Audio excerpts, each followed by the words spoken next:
أعوذ بالله من الشيطان الرجيم. بسم الله الرحمن الرحيم. الحمد لله رب العالمين. وصلي يا ربي على محمد وآله الطاهرين. اللهم صل على محمد وآل محمد وعجل فرجهم وعجل لوليك الفرج يا كريم واجعل فرجنا بفرجه يا أرحم الراحمين. توكلت على الله العظيم. رب اشرح لي صدري ويسر لي أمري واحلل عقدة من لساني يفقهوا قولي. رب يسر ولا تعسر وتمم بالخير آمین یا رب العالمین. عزیزان گرامی، علم الکلام کے سلسلے میں عصمت انبیاء کی بحث چل رہی ہے. اس بحث کے اندر کل کے درس میں ہم دو تصورات پہ آئے تھے، ان کی بحث کی تھی، اور انہی کے زیر سایہ، انہی دو تصورات کے زیر سایہ ہم آج کی بحث آگے لے جاتے ہیں. ایک تصور تھا اطمینان اور اعتماد کا. اطمینان اور اعتماد کا یعنی جب کوئی شخص گناہوں سے عاری ہو اور صدق و صفا اس کے سراپا سے چھلک رہا ہو تو اس صورت میں انسان کو اس پر اعتماد آ جاتا ہے، اطمینان آ جاتا ہے. یہ آدمی جھوٹ بولنے والا نہیں. اعتماد ہے اطمینان. ہم نے کہا تھا کہ ایسا اعتماد اور ایسا اطمینان انبیاء کے سلسلے میں 100% ہوتا ہے. کیوں ہوتا ہے 100%؟ کیونکہ انبیاء میں عصمت ہوتی ہے.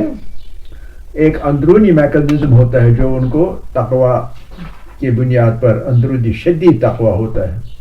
پاکیزگی، کامل ایمان اور شدید تقوی، یہ اندرونی ایک میکانزم ہوتا ہے جو انہیں کبھی گناہ نہیں کرنے دیتا ہے. وہ گناہ بلکہ ہم ان کے پاس پھٹک بھی نہیں سکتا ہے. تو اس وجہ سے وہ ان کے اوپر لوگوں کا اعتماد اور اطمینان بن جاتا ہے، اور ایسا اطمینان 100% ہوتا ہے. یہ نقطہ پڑا تھا. اور دوسرا نقطہ کا تفصیل میں پڑھا تھا، اور وہ تھا تکامل بشریت کا، کہ مقصد جو رسالت کا ہے وہ بس یہی ہے. مقصد رسالت، مقصد یہ ایم ہے. ہمارا مقصد، نبوت کا مقصد، یہ نبوت ہے، نبوت یہ ہے مثلا. اور مقصد اس کا کیا ہے؟ مقصد اس کا ہے، مقصد کسی مقصد کی وجہ سے اللہ نے نبی بھیجے، اور وہ مقصد کیا ہے؟ مقصد ہے تکامل بشریت، کہ ان کے ذریعے سے جو بندے اللہ کے ہیں وہ تکامل حاصل کریں، وہ کامل بنے، وہ اپنے اندر سے اپنی روح کو پاکیزگی عطا کریں، تزکیہ نفس کریں. اب اس میں آلہ کیا ہے؟ یہ ہر کام کے لیے ایک آلہ ہوتا ہے، ایک آلہ، ایک امپلیمنٹ جس کے ذریعے ہم کوئی کام کرتے ہیں. ایک انسٹرومنٹ ہوتا ہے نا، کوئی کام کرنے کے لیے ایک انسٹرومنٹ. آپ لکھنا چاہتے ہیں، قلم ضرورت ہے، قلم انسٹرومنٹ ہے اور کام ہے لکھنا، ہے کہ نہیں؟ اس طرح ہر چیز کے اندر آپ کو زمین کے اوپر زمین پہ کوئی کام کرنا ہے، بوائی کرنی ہے، تو آپ کیا کرتے ہیں؟ آپ ساتھ لیتے ہیں، بیلچہ لیتے ہیں، کدال لیتے ہیں، کوئی نہ کوئی تو لیتے ہی ہیں جو آپ کا انسٹرومنٹ ہے وہ کام کرنے کے لیے. لہذا ہمیشہ کوئی کام اس کا مناسب انسٹرومنٹ. اب یہ کام، اس کا مناسب انسٹرومنٹ کیا ہے؟ اس کا مناسب انسٹرومنٹ جو ہے وہ یہ ہے. کون سا؟ یہی اعتماد اور اطمینان. اعتماد اور اطمینان. لیکن یہ اعتمادی اطمینان جو ہے یہ اپنی جگہ ایم تھا. یہ کس چیز کی وجہ سے پیدا ہو گیا؟ گویا اس اور اس کی بیچ میں تھا. کیا ہم نے کہا تھا؟ کامل ایمان اور شدید تقوی. شدید تقوی. نبی کامل ایمان اور شدید تقوی اور اس کی وجہ سے عصمت اور اس چیز کو دیکھ کے اعتماد پیدا ہو گئے, اطمینان پیدا ہو گئے. یہ بن گئے انسٹرومنٹ نبیوں کا, انبیاء کا انسٹرومنٹ اب یہ بن گیا. کس چیز کے لیے؟ ان کا اپنا کام جو ہے وہ ہے کار رسالت کا اور وہ ہے تکامل بشریت. ٹھیک ہے, تو یہ بن جاتی ہے چین. اب آگے لے جاتے ہیں بحث کو. اب ایک سوال پیدا ہو جاتا ہے اور وہ سوال یہ ہے کہ کیا جو شخص, جو ایسا شخص ہے نبی والا شخص جو کہ کسی صورت میں گناہ کی آلودگی میں گرفتار نہیں ہوتا ہے, کیا اس کے بجائے کوئی ایسا شخص چاہے وہ کتنا بھی بلندی پر ہو لیکن کسی اعتبار سے فردی فضائل کے اعتبار سے, کچھ لوگ ایسے ہوتے ہیں کہ انفرادی طور پر محنت کرتے ہیں, مشقت کرتے ہیں, مجاہدہ کرتے ہیں, اپنے نفس کے ساتھ لڑتے ہیں اور پاکیزہ انسان بن جاتے ہیں, ہے نا. کچھ ایسے لوگ ہیں, لیکن ایسی فضیلت اور ایسی پاکیزگی کیا ہے؟ یہ اپنی کسب کی ہوئی ہے. دو چیزیں ہوتی ہیں نا, ایک ہوتا ہے کسب, ایک ہوتا ہے کسب. کسب یعنی کما لینا. آپ جب تک کسی کام پہ نہیں لگیں گے تب تک آپ کچھ کما نہیں لیتے نا, کماتے ہی نہیں. تو کسب آپ کچھ نہیں کرتے. جب تک آپ کسب نہیں کرتے ہیں تب تک آپ کا کام کیسے چلتا ہے؟ وہ چلتا ہے ایسے کہ روز آپ کے والدین یا آپ کا گارڈین جو بھی ہوگا وہ آپ کو پاکٹ منی دیتا ہے نا. تو آپ کا پاکٹ منی جو ہے وہ کسب سے پہلے آپ کو اس کو وہب کہتے ہیں. وہب کے معنی ہبہ سے نکلا ہے. ہبہ یعنی بخشش. آپ کو بخش دیا کس نے؟ اپنے والد نے یا اپنے گارڈین نے. تو ایک چیز ہوتی ہے وہب, دوسری چیز ہوتی ہے کسب. وہب عطا کیے ہوئے ہوتے ہیں, کسی نے عطا کیا, کسی نے بخش دیا آپ کو, لیکن جب آپ خود حاصل کریں اس کو کسب کہتے ہیں. اب انسانوں کے اندر کچھ چیزیں وہبی ہوتی ہیں. وہبی یعنی وہ ان کی اپنی نہیں ہے, کسی نے دی ہوئی ہے. اور کچھ چیزیں اس کے مقابلے میں کسبی ہوتی ہیں. کسبی اور وہبی. اب دو طرح کے ہو گئے یہ فضائل. اب فضائل ہیں دو طرح کے فضائل ہیں. فضیلتیں ہیں دو طرح کی فضیلتیں. پازیٹیو اسٹرنگتھ ہے انسانوں میں دو طرح سے ہے. ایک یہ ہے کہ جو انسان نے خود کمائی اور اسے ہم کہتے ہیں کسبی. کسبی اعتبار سے کوئی آدمی بافضیلت بن سکتا ہے.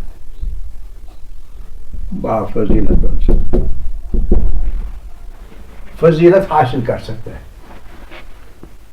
کیا آپ نہیں دیکھتے ہیں اپنے اندر انسانی معاشرے میں کچھ لوگ ہیں وہ بڑی فضیلت والے ہیں, ان میں بڑی فضیلت ہے, بہت علم ہے, اور علم کے بعد وہ جہاد بھی نفس کرتے ہیں اور کچھ فضیلتیں حاصل کرتے ہیں. کبھی جھوٹ نہیں بولتے, کبھی وعدہ خلافی نہیں کرتے, کبھی دوسرے کا حق نہیں کھاتے وغیرہ وغیرہ. تو وہ بھی بافضیلت ہے. لیکن وہ فضیلت کو کیسی ہے؟ وہ فضیلت کسبی ہے. کسبی یعنی انہیں کما لی ہے. جو بات کمائی جاتی ہے کیا وہ پرفیکٹ ہو سکتی؟ پرفیکٹ یعنی کمپلیٹ, کہیں کوئی ذرا بھر بھی اس میں شگاف نہ ہو. امکان ہے کہ کہیں نہ کہیں کچھ خامی ہوتی. ٹھیک ہے کہ نہیں؟ اب اگر کوئی ہستی ہو جو کہ فضیلت عطا کرے, فضیلت وہبی میں بھی فضیلت آ جائے, اگر کوئی ہستی ایسی ہو, ممکن ہے ہوگی, کیا پتہ ہے, اور اگر ہوگی تو وہ فضیلت دینے والا دیکھنا ہے کیسا ہے. کیا اس میں اتنی طاقت ہے کہ وہ فضیلت کو غیر مشروع طور پر عطا کرے, کوئی اس میں خامی نہ رکھے, فضیلت بمعنی فضیلت عطا کرے. کہ اس کو ہم یقینی طور پر فضیلت کہیں گے. اگر کوئی ایسا ہو کیا یہ فضیلت بہتر ہوگی یا یہ فضیلت بہتر ہوگی؟ کسبی فضیلت بہتر ہوگی یا وہبی فضیلت؟ وہبی فضیلت بہتر ہوگی. اور کب وہ جب عطا کرنے والا اللہ ہوگا. ٹھیک ہے کہ نہیں؟ اب یہ فضیلت انبیاء کی فضیلت کون سی ہے؟ کسبی یا وہبی؟ انبیاء کی فضیلت ہے یہ وہبی ہے. اور انسانوں کی کمائی ہوئی فضیلت کسبی ہے. اب اگر کوئی بھی شخص کتنا بھی بافضیلت ہو, کتنا بھی پہنچا ہوا ہو,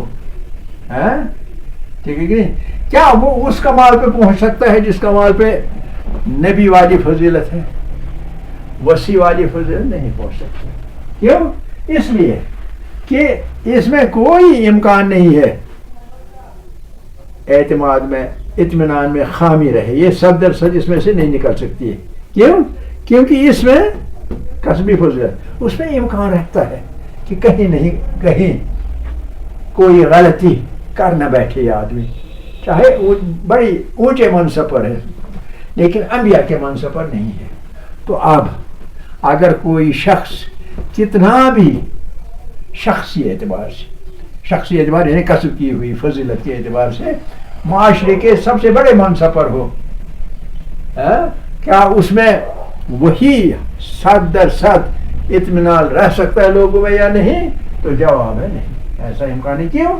کیونکہ ایک امکان ہے, احتمال ہے کہ کہیں نہ کہیں ان سے بھول چوک ہو سکتی ہے.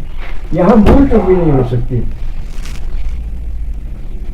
وحدی فضیلت میں بھول چوک کا امکان نہیں ہے, لیکن کسبی فضیلت میں بھول چوک کا امکان ہے. حالانکہ 100% کوئی پرفیکٹ نہیں بن سکتا ہے. کیوں؟ کیونکہ بشریت امپرفیکشن کا نام ہے. اگر ہم فرض کریں, یہ فرض محال فرض ہے, بفرض محال اس کو کہتے ہیں.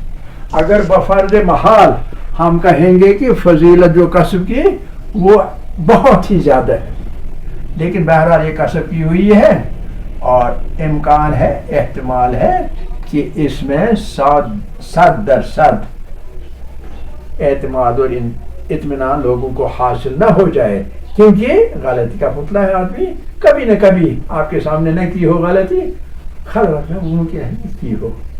لہٰذا یہاں ایک احتمال ایسا ہے, یہاں ایسا احتمال نہیں ہے, کیونکہ یہاں ایک سرکشا کوچ ہے, اور وہ سرکشا کوچ کیا ہے؟ وہ ہے عصمت. جو عصمت کس نے عطا کی ہے اس نبی کو؟ بنانے والے نے, بھیجنے والے نے جب, اور وہ ہے انہ علی کل شیء قدیر, تو اس نے بھیجا, اس نے ساتھ میں حفاظت کا دے دیا سامان, ڈیفنس, اور ڈیفنس کا ہے عصمت. عصمت عطا کی ہوئی عصمت, اور اس میں امکان نہیں ہے غلطی کا. حالانکہ اس کے مقابلے میں کوئی شخص جو کہ حاصل کرے فضیلت, منصب حاصل کرے, کتنا بھی اعلیٰ منصب پر ہو اپنے شخصی امتیازات کی وجہ سے, لیکن احتمال ہوتا ہے غلطی کا, خامی کا, اور اس لحاظ سے 100% اعتماد لوگ حاصل اس پر نہیں کر سکتے ہیں, اطمینانی کامل ان کو نہیں ہو سکتا ہے. یہ ہے پہلی بات. اب دوسری بات اس سلسلے میں یہ ہے کہ اب چلتے ہیں ہم دوسری طرف, اور وہ ہے یہ عصمت کی بات کافی ہوئی. اب چلتے ہیں کہ اگر نہ ہو, اگر نبی معصوم عن الخطا نہ ہو, جیسے کچھ لوگ معصوم عن الخطا نبی کو نہیں مانتے. مسلمانوں میں بھی کچھ لوگ ایسے ہیں جو کہتے ہیں نہیں, نبی بھی سے بھی غلطی ہو سکتی ہے, ایسا کہ ہوئی ہے. حالانکہ جو وہ کہتے ہیں ہوئی ہے ایسا نہیں ہے, لیکن کہتے ہیں کہ ہوئی ہے. وہ کہتے ہیں یہ بھی بشر ہے, اور خدا نے ایسا کہا قل انما انا بشر مثلکم, یا محمد صلی اللہ علیہ وآلہ وسلم آپ کہیے ان سے, کیا کہیے کہ میں بھی ایک بشر ہوں. کیسا؟ مثلکم, آپ جیسا ہی. یہی آگے یہ رک جاتے ہیں, آگے جو کچھ لکھا ہے اس پر دھیان نہیں دیتے. لہذا نتیجہ نکالتے ہیں کہ محمد صلی اللہ علیہ وسلم بھی بشر ہیں ہمارے جیسے, اور لہذا غلطی ہو سکتی. ٹھیک ہے کہ نہیں؟ ہمارا اعتقاد یہ نہیں ہے. تو لیکن فرض کرنے کے لیے نتیجے کیا نکلیں گے اگر معصوم نہ ہو, ایک نبی معصوم نہ ہو نتیجے کیا نکلیں گے؟ دیکھیے پہلی چیز وہ نتیجہ نکلتا ہے کہ کبھی کبھی ایسا ہو سکتا ہے جب معصوم نہیں ہے، عصمت اس میں نہیں ہے نبی میں، کبھی نہ کبھی اہداف شخصی ہوتے ہیں، پرسنل انٹرسٹ، اہداف شخصی، اہداف شخصی، اہداف شخصی میں ایک چیز ہوتی ہے جس کو ہم کہتے ہیں حب جاہ، حب جاہ، حب جاہ، بڑائی کا حب، محبت کہ لوگ مجھے بھی بڑا سمجھیں، اس کو حب جاہ کہتے ہیں۔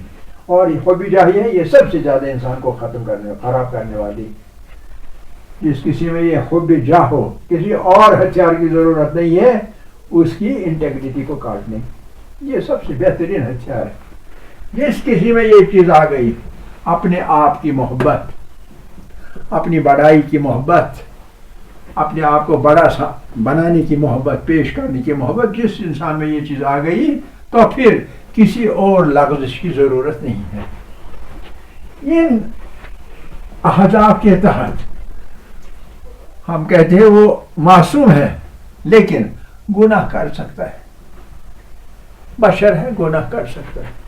یا یہ کہ جب سے اس نے ادعا کر لیا، اعلان کر لیا کہ میں نبی ہوں، تب سے پہلے گناہ کیا ہو، تب کے بعد نہیں کرے گا لیکن تب سے پہلے کیا ہو، دونوں صورتوں میں جو کچھ بھی ہو، آلودگی گناہ جب ہو امکان ہے تو نتیجہ کیا نکلتا ہے؟ نتیجہ یہ نکلتا ہے کہ جو لوگ ہیں، لوگ کیا آپ 100% اطمینان رکھ سکتے ہیں ایسے آدمی پر؟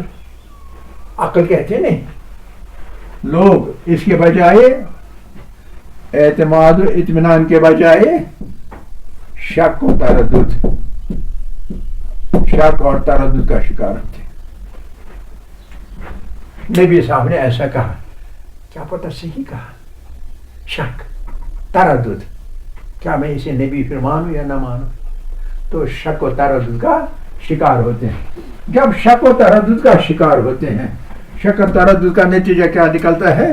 نتیجہ اس کا یہ نکلتا ہے کہ وہ نبی کا پیروی کرنے والا 100% نہیں بن سکتا، کیونکہ اس کے دل میں شک ہے۔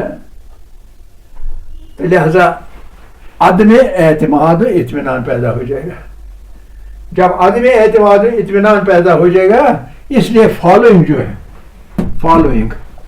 فالوئنگ میں اثر پڑے گا،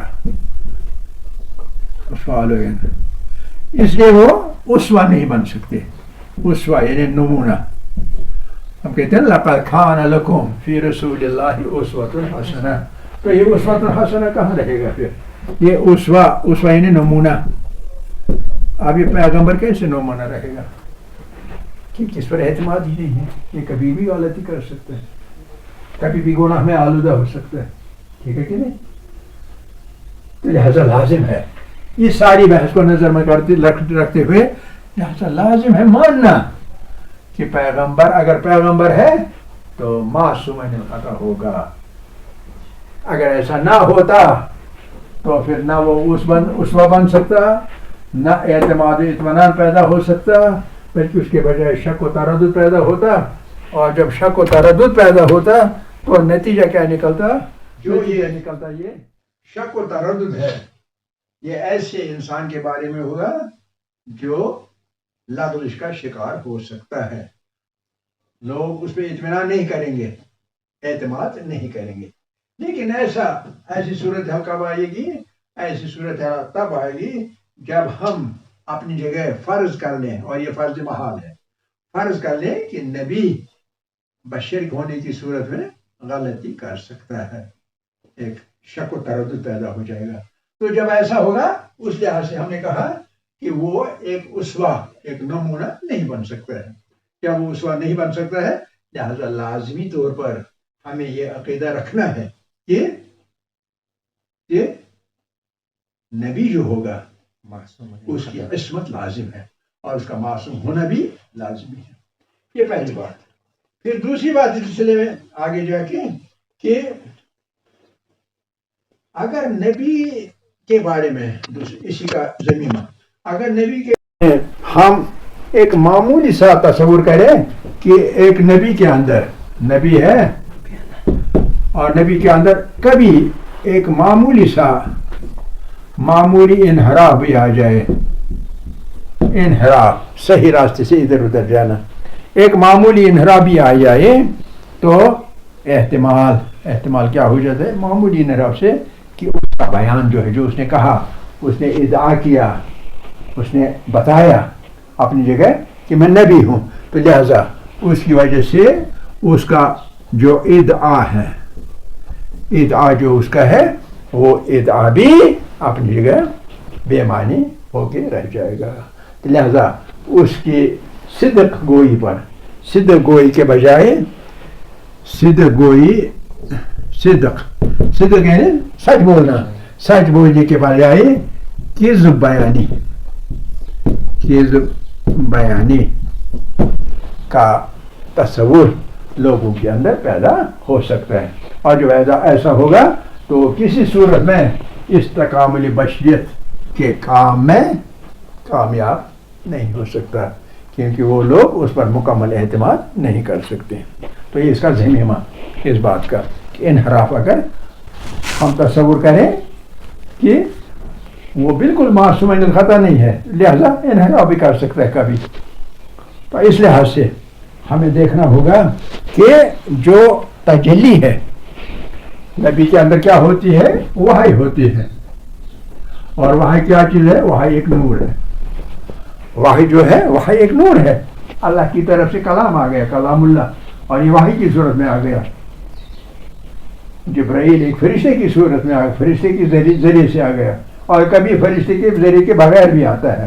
تو بہرحال وحی جو ہوتا ہے اسے ہم نور کے طور پر ہم کہیں گے تجلی یعنی نور اچانک کسی انسان کے اندر آ جانا وحی کا.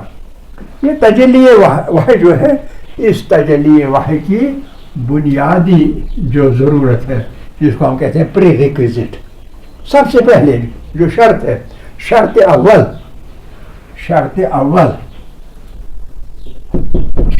اول, اور وہ شرط اول ایسی شرط جو کہ ضروری ہے,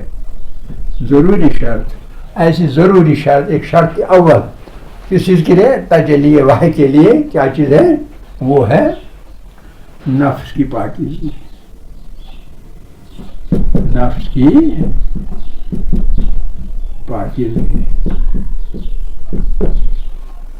کی پاکیزگی. ہم نے کہا کہ ایک تصور ہے سنخیت کا, یہ ہم نے کسی اور سے بات کی تھی, کسی اور جگہ. سنخیت آپ نے سنا ہوگا کہ ایک شاعر کنت ہم جنس با ہم جنس پرواز کبوتر با کبوتر باز با باز.